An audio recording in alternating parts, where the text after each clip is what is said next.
Continuando con las exposiciones, vamos a hablar de la lesión de la médula espinal y su enfoque en el tratamiento de rehabilitación. Soy la doctora Roselena Sotomayor Espichán, médico asistente del Departamento de Investigación, Docencia y Rehabilitación Integral de la lesión medular.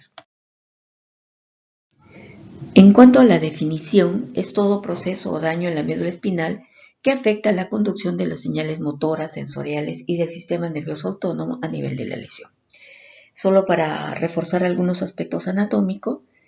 tiene forma de cordón, está adentro y protegido en el canal raquídeo, comunica el cerebro con todo nuestro organismo, está dividido en segmentos al igual que la columna vertebral, solo que es más corta, termina en forma de cono en los últimos segmentos S4, S5 que corresponden a la región anal, y este cono medular está terminando en el borde superior del cuerpo vertebral L2. En relación a los impactos originados en el sistema nervioso autonómico después de la lesión de la médula espinal, es que se ha dado mayor atención para mejorar, guiar y determinar un tratamiento eficaz para estos problemas. De esto se generaron los estándares internacionales para la función autonómica después de la lesión medular. Fue el Comité de Asia quien se encargó de elaborarlos y con apoyo de ISCOS hicieron una primera presentación en el 2009, una revisión en el 2012 y última en el 2021. Evidentemente, existe un impacto del sistema nervioso autonómico después de la lesión medular, relacionado básicamente al sistema cardiovascular, la regulación térmica, el aspecto sudomotor, broncopulmonar, el aspecto vesical, intestinal y sexual.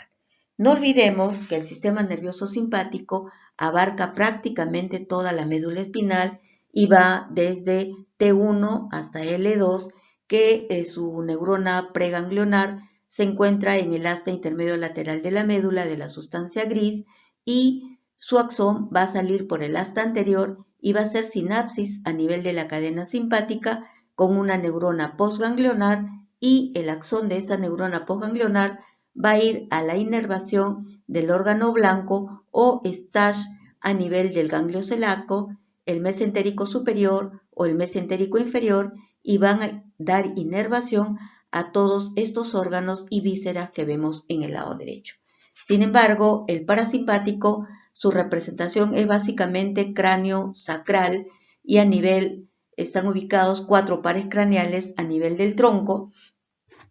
y el vago que va a ir prácticamente a todos estos órganos y vísceras que vemos aquí a la derecha, y solamente tenemos una representación parasimpática a nivel medular,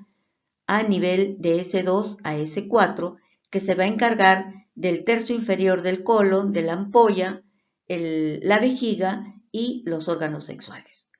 No olvidemos que tanto el sistema nervioso simpático como el parasimpático tienen que tener una regulación central, va médula, tronco, hipotálamo y su integración cortical. Igualmente es importante definir que no hay inervación parasimpática en la vasculatura periférica, excepto a nivel de los órganos pélvicos. Si nosotros queremos entender un poco mejor lo que sucede a nivel cardiovascular, diremos que el vago se encarga del corazón, y más bien el simpático va a tener una fuerte acción a nivel de los vasos sanguíneos. De T1 a T5 se va a encargar de la parte superior del tronco y miembros superiores. De T6 a L2, los vasos sanguíneos que irrigan la región esplácnica, que son muy importantes para regular la presión arterial, ya que esta región contiene aproximadamente una cuarta parte del volumen total de la sangre y es el lecho de capacitancia primaria capaz de redistribuir al volumen sanguíneo. ISFASI nos dice que para entender estas respuestas cardiovasculares tenemos que tener en cuenta 3 aspectos. Fundamentalmente el nivel neurológico de la lesión,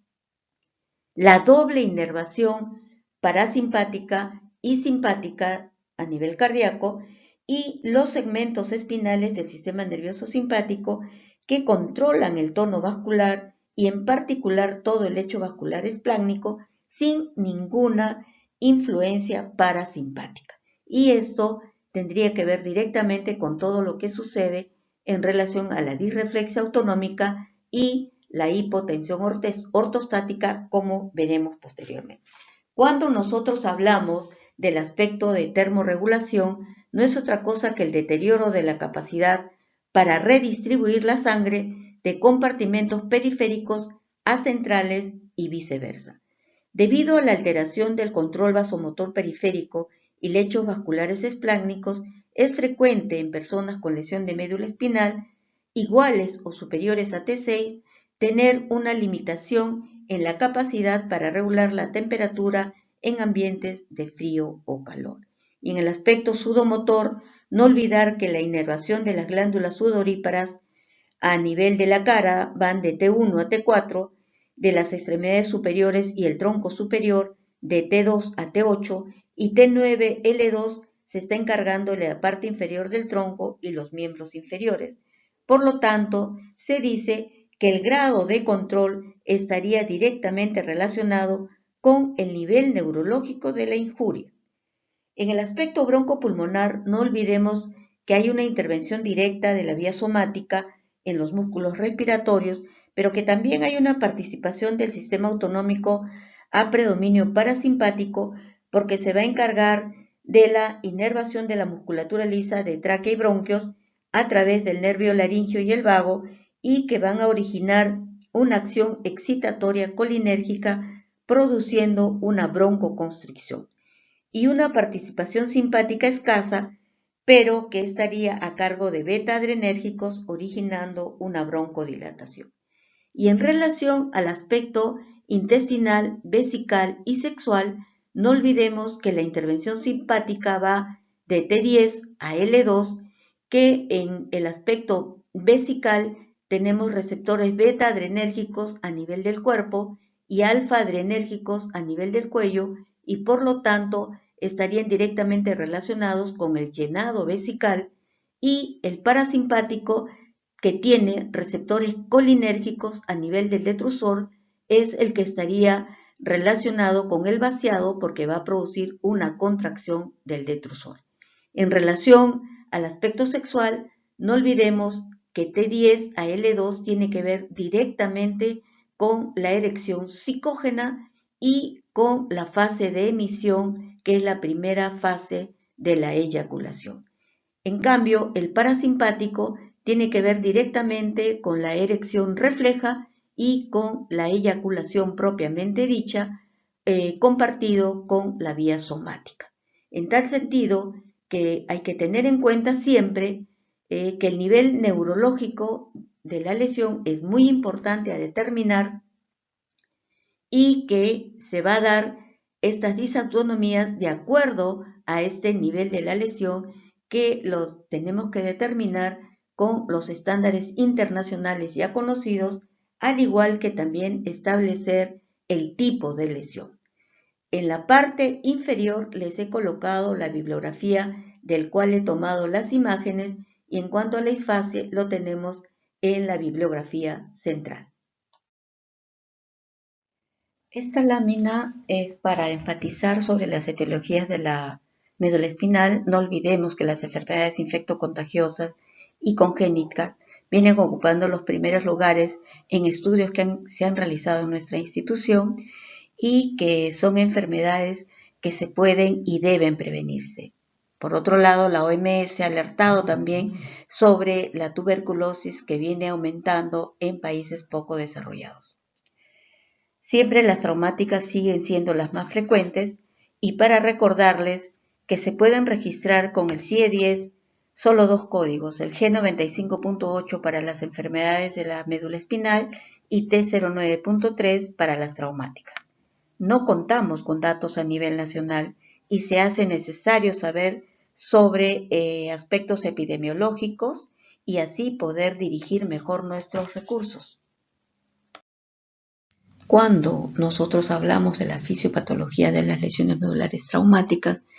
tenemos que pensar en que se presenta una lesión primaria y una lesión secundaria. La lesión primaria es aquella producida en el mismo momento que se recibe el impacto. Es de carácter irreversible, sin tratamiento farmacológico conocido en la actualidad que sea efectivo,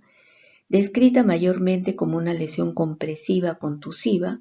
Los componentes desplazados de la columna vertebral, incluyendo los discos intervertebrales y ligamentos, ejercerán una fuerza sobre la médula espinal, causando una lesión traumática inmediata, además de una compresión sostenida.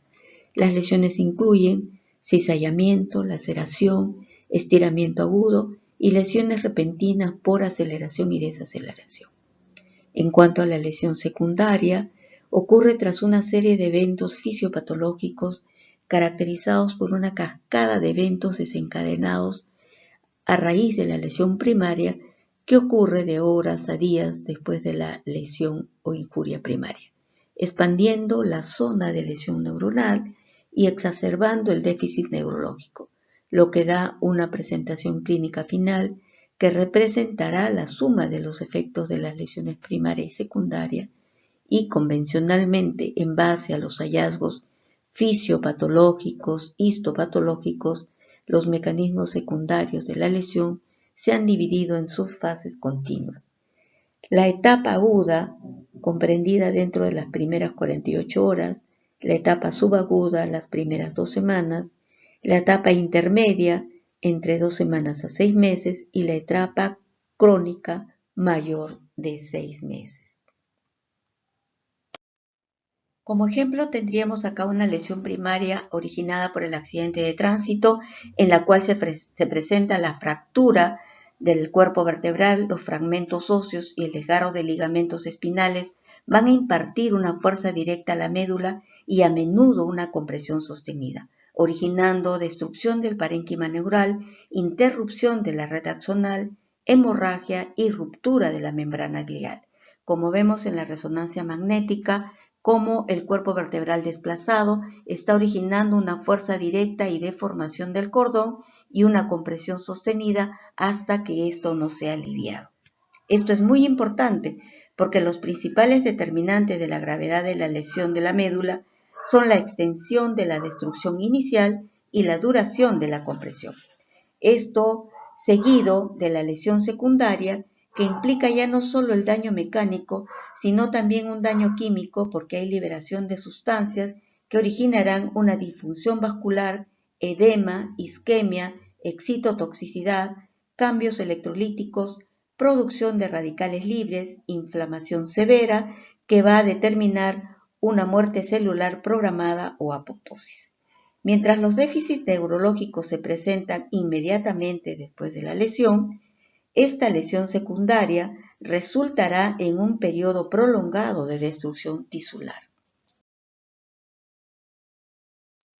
Esta fisiopatología sobre la injuria del cordón espinal fue presentada por Anhum en una revisión que hiciera en el año 2020. Anhum divide la lesión en dos grandes momentos, la lesión primaria y la lesión secundaria. La lesión primaria, que dura entre 0 a 2 horas, estaría dominada por los resultados inmediatos del propio hecho perjudicial, como una compresión aguda, un impacto, un proyectil de arma de fuego, distracción, laceración, originándose inmediatamente un corte traumático de los axones, muerte inmediata de neuronas y glías, y estaría acompañada del fenómeno de choque espinal con pérdida de la función en y por debajo de la lesión, sobre todo en lesiones completas.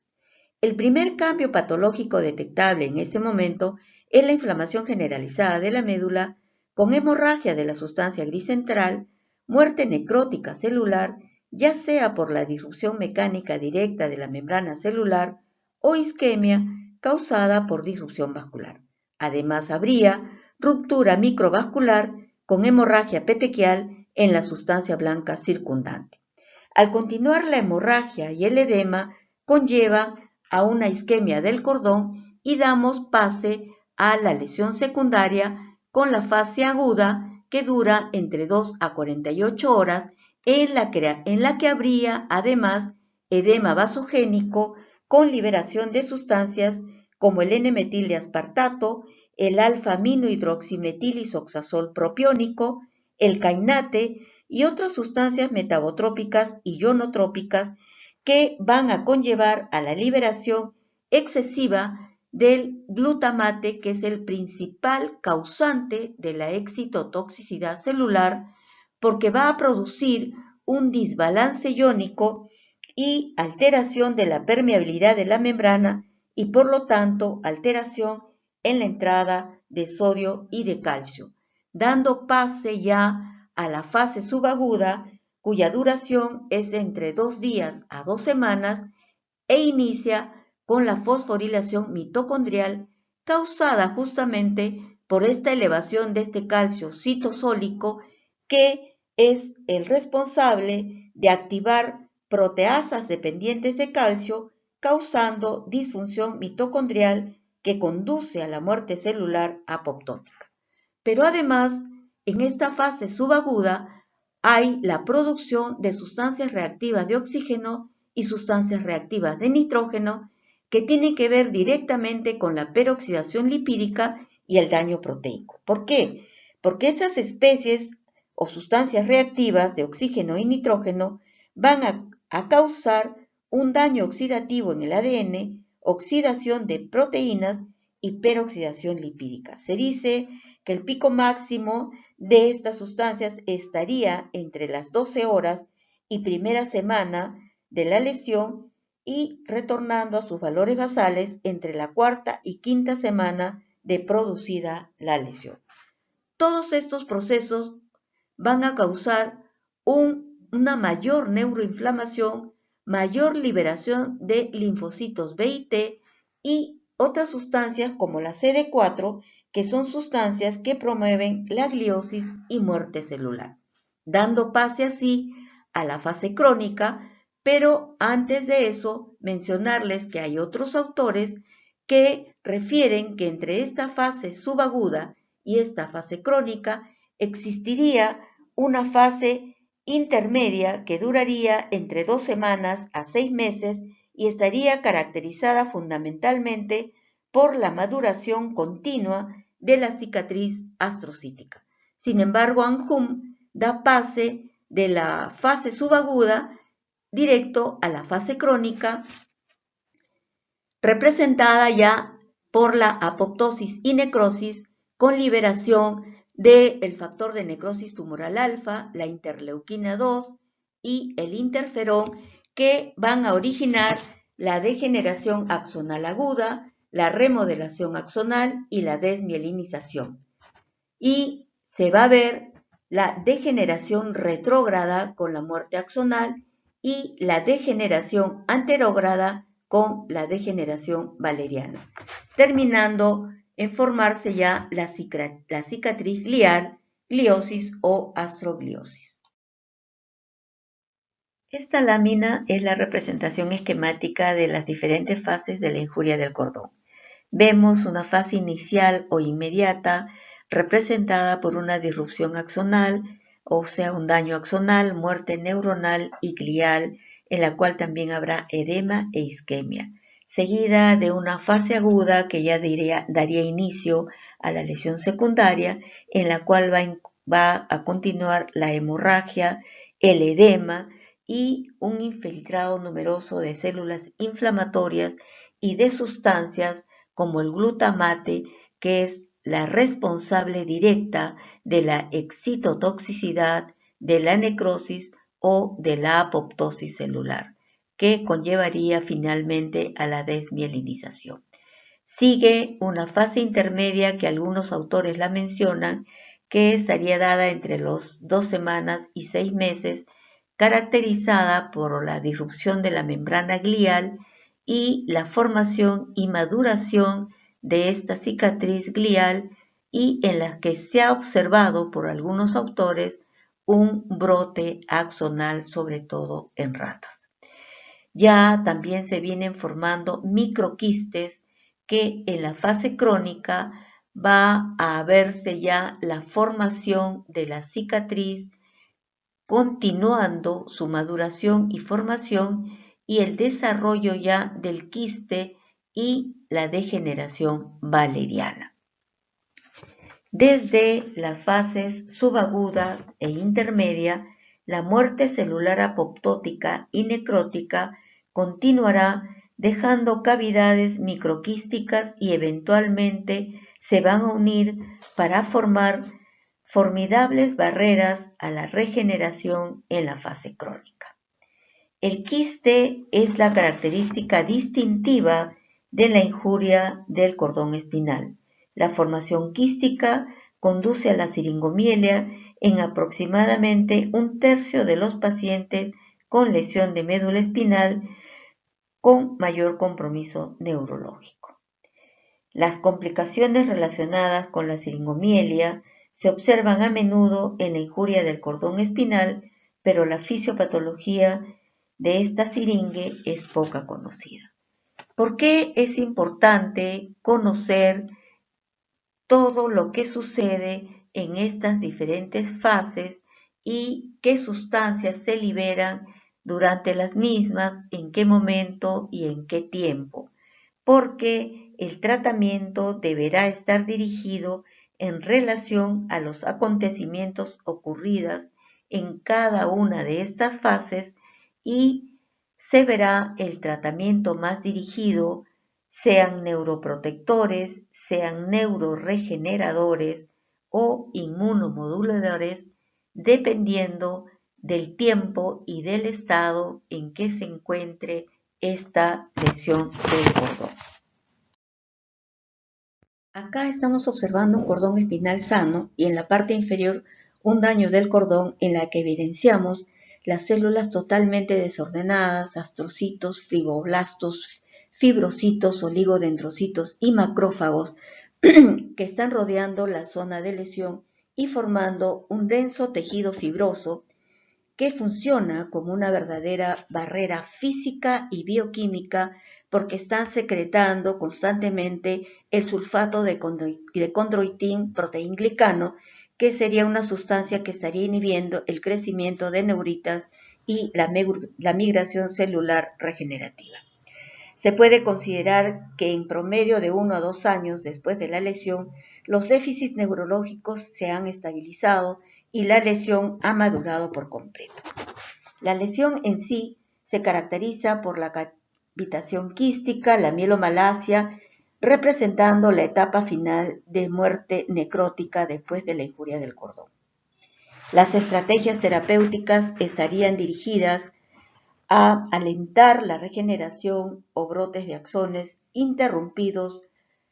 promover la plasticidad con estrategias de rehabilitación y mejorar la función de los axones desmielinizados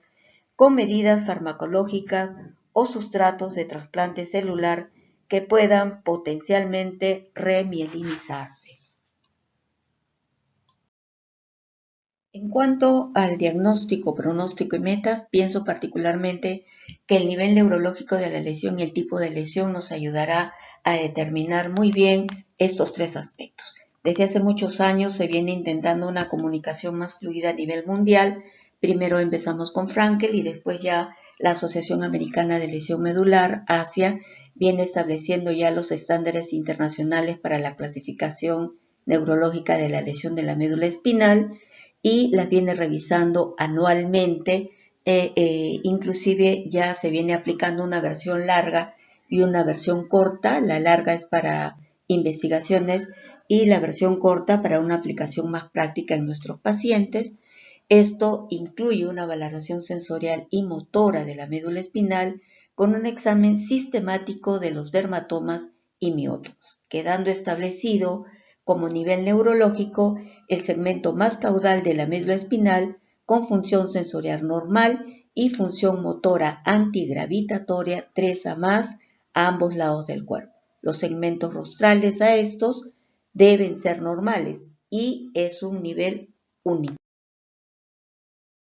En cuanto a los tipos de lesión, se van a determinar por el AIS, que es la escala de deterioro de Asia, las divide en A, B, C, D y E. La A, la lesión completa, no se conserva ninguna función sensorial o motora en los segmentos sacros S4, S5. La B, sensorial incompleta, la función sensorial se conserva en los segmentos sacros más caudales S4, S5 y no se conserva ninguna función motora más de 3 niveles por debajo del nivel motor en ninguno de los lados del cuerpo. La motora incompleta C debe cumplirse la contracción voluntaria del esfínter anal o criterios de B con preservación de función motora más de 3 niveles por debajo del nivel motor a cada lado del cuerpo y la función motora menos de la mitad de los músculos claves deben ser mayor o igual a 3. Y la motora incompleta D con al menos la mitad o más de la fuerza muscular clave por debajo del nivel neurológico de la lesión que tiene un grado muscular mayor o igual a 3. Y la E se considera completamente normal y solo se queda el antecedente de una lesión medular. El nivel y el tipo de lesión son definitivos para determinar el pronóstico y metas en un paciente con lesión de médula espinal. Mientras el nivel define el lugar afectado y determina si es cervical, dorsal, lumbar o sacro, el tipo de lesión nos define la magnitud del daño, estableciendo si la lesión es completa o incompleta en sus diferentes variedades, y por lo tanto el pronóstico cambia. Es diferente una lesión T5A que una lesión T5D, mientras la primera es una lesión neurológicamente irreversible y solo dependeremos de la recuperación de la zona de preservación parcial, la incompleta D, su pronóstico es bueno. Si bien no forma parte de las normas internacionales ni de la clasificación AIS, las descripciones cualitativas de los síndromes de lesiones incompletas se siguen manteniendo hasta la actualidad. Por ejemplo, el síndrome de cordón central es el más común, generalmente se da en personas con espondilosis cervical o lesiones por hiperextensión en caídas, con mayor compromiso clínico de los miembros superiores. El síndrome de Bronce-Quart, relacionado con lesión por arma blanca, con una hemisección de la médula espinal en su forma más pura, con pérdida ipsilateral de la propiocepción, vibración y control motor en y por debajo de la lesión y pérdida contralateral de la sensación de dolor y temperatura. El síndrome medular anterior es bastante raro y está relacionado a la disminución del riego sanguíneo en los 2/3 anteriores de la médula. Los tractos córtico-espinal y espinotalámicos están comprometidos. Por lo tanto, clínicamente veremos pérdida de la función motora, de la sensación de dolor y la sensación de temperatura en el nivel de la lesión y por debajo de este, con preservación del tacto ligero y sentido de posición articular. El síndrome de Caudequina es una lesión de raíces dentro del canal raquídeo y por lo tanto son lesiones de neurona motora inferior en la cual habrá clínicamente parálisis flácida, arreflexia osteotendinosa, arreflexia o ausencia de reflejo bulbocavernoso y perianal. El síndrome de cono medular puede ser similar al anterior, a veces es muy difícil diferenciarlos clínicamente, pero en el caso de este cono medular hay que tener en cuenta siempre la lesión ósea, sobre todo de aquellas de T12 a L2, porque como sabemos, el cono medular está terminando en el borde superior del cuerpo vertebral L2. Entonces hay que tener en cuenta muy bien todo esto. Este formato es el que venimos aplicando actualmente en el departamento, tomado de ASEA del 2019. Como ustedes ven, es el formato que ya ustedes todos conocen. Hay algunas variantes que posteriormente las evaluarán de manera práctica, pero evaluamos siempre de cefalocaudal, tanto derecho como izquierdo, tanto para dermatomas como para miótomos para los músculos claves, y evaluamos el último segmento sacro S4, S5, para sensibilidad anal superficial y profunda y contracción voluntaria del esfínter anal. Terminamos finalmente en un rectángulo que nos va a definir el nivel motor derecho, el nivel motor izquierdo, el nivel sensitivo derecho, el nivel sensitivo izquierdo, el nivel neurológico de la lesión, si la lesión es completa e incompleta, el AIS y la zona de preservación parcial, quedando definido en este rectángulo el diagnóstico. Es muy importante que nosotros podamos aplicar este formato a nivel nacional para poder tener una comunicación más fluida y poder establecer cualquier duda que tengamos y poder comunicarnos desde cualquier parte del país con cualquiera de nosotros, acá en Lima o en provincias. Sobre qué es la rehabilitación, la OMS la define como un conjunto de intervenciones encaminadas a optimizar el funcionamiento y reducir la discapacidad en personas con afección de salud en la interacción con su entorno. En la rehabilitación participan una serie de profesionales, como podemos ver en la diapositiva. Lo interesante de todo esto es que en el 2017 la OMS puso en marcha la iniciativa Rehabilitación 2030, en la que se hace hincapié en la necesidad de fortalecer los sistemas de salud y se hace un llamamiento a todas las partes interesadas a unirse para trabajar en diferentes ámbitos prioritarios, como mejorar el liderazgo y la gobernanza, fomentar una red multidisciplinaria de profesionales de la rehabilitación, ampliar la financiación destinada a la rehabilitación y mejorar la compilación de datos y la investigación sobre rehabilitación. En esta lámina me pareció interesante colocar estos conceptos que encontré en una guía de práctica clínica de rehabilitación para pacientes en condición crítica, en la cual ya utilizan los conceptos de rehabilitación integral y del manejo multidisciplinario,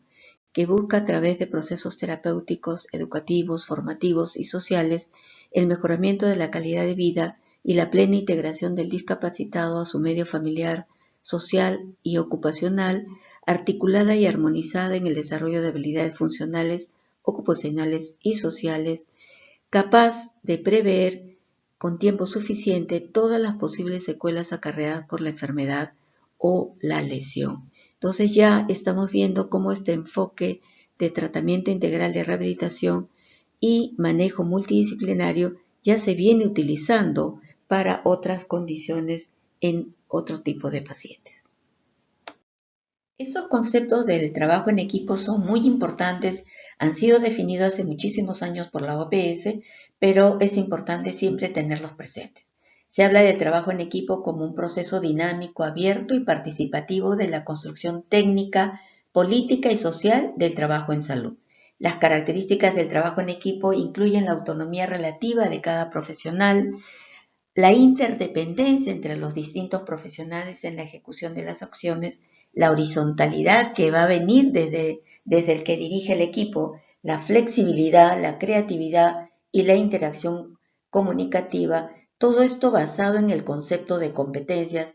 que son los conocimientos, habilidades y actitudes de cada profesional que forma parte del equipo. Todo esto basado en 4 conceptos: el saber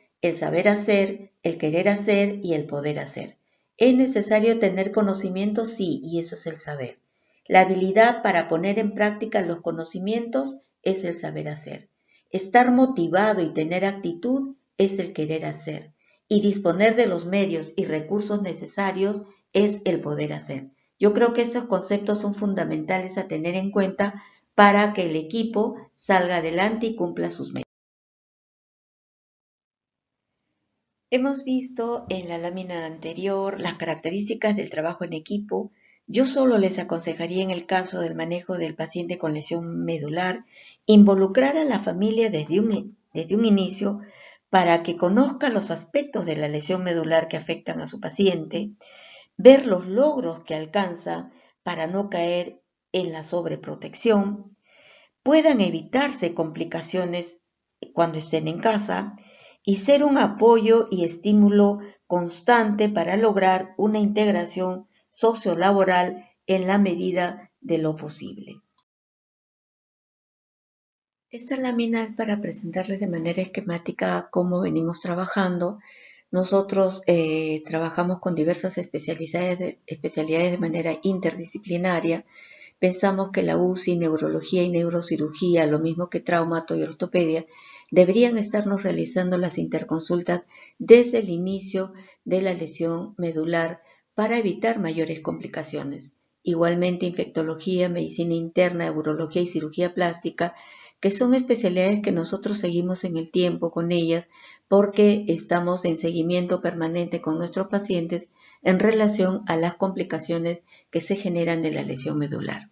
Y el manejo multidisciplinario, que lo hacemos con todos los profesionales que vemos en la parte inferior y que está dirigido al manejo funcional, al mejor logro funcional que podamos obtener con enfermería, terapia física, terapia ocupacional, viendo siempre y dirigidos hacia la integración familiar inicialmente y ver la integración sociolaboral en la medida de lo posible y siempre con la psicóloga a la mano para ver el proceso de aceptación y adaptación del paciente con ayuda de nutrición, biomecánica y laboratorio que tenemos nosotros como ayuda al diagnóstico. Este enfoque lo venimos realizando y nos viene dando resultado para la atención integral. Cuando hablamos de los objetivos del tratamiento, debemos pensar en la prevención y tratamiento de las complicaciones derivadas de la lesión medular. Si mencionamos la funcionalidad, no la debemos focalizar solo al aspecto motor, sino a todo lo que involucra ser portador de una lesión medular, desde el manejo de la etapa aguda con la prevención de las úlceras por presión, los problemas respiratorios, la trombosis venosa profunda, las disautonomías, la reeducación vesical, intestinal, la espasticidad, la osteoporosis y todo lo que se viene dando durante el tiempo con ellos. Pero paralelamente hay que trabajar el proceso de adaptación y de aceptación con el apoyo y manejo psicológico y orientación y apoyo familiar con trabajo social para lograr la reinserción social o, si es posible, la reinserción sociolaboral. Esta lámina es un poco para decirles lo que nosotros venimos realizando. El médico rehabilitador dirige el equipo, pasamos visita con el médico residente, con el grupo de enfermeras, la nutricionista, contamos con terapia física que realiza terapia física individual, grupal, terapia cardiorrespiratoria, terapia deportiva, igualmente con la terapista ocupacional, que es un puntal en el equipo, porque tiene que lograr la independencia en los pacientes de acuerdo a su nivel y tipo de lesión o trabajar con la familia, trabajo social y psicología que están desde antes de que ingrese el paciente hasta su seguimiento posterior al alta. Manejamos también el aspecto sexual tanto en la orientación como en el tratamiento. Contamos con médicos internistas, con nuestros profesores de talleres, tenemos reuniones de equipo de manera semanal dirigidas por el médico rehabilitador y supervisadas por la jefatura. Tenemos reuniones semanales de acuerdo a lo programado y en las que vamos a evaluar los avances y o complicaciones y la participación familiar, y si fuera necesario se reevaluarán las metas establecidas al ingreso del paciente. Muchas gracias por su tolerancia.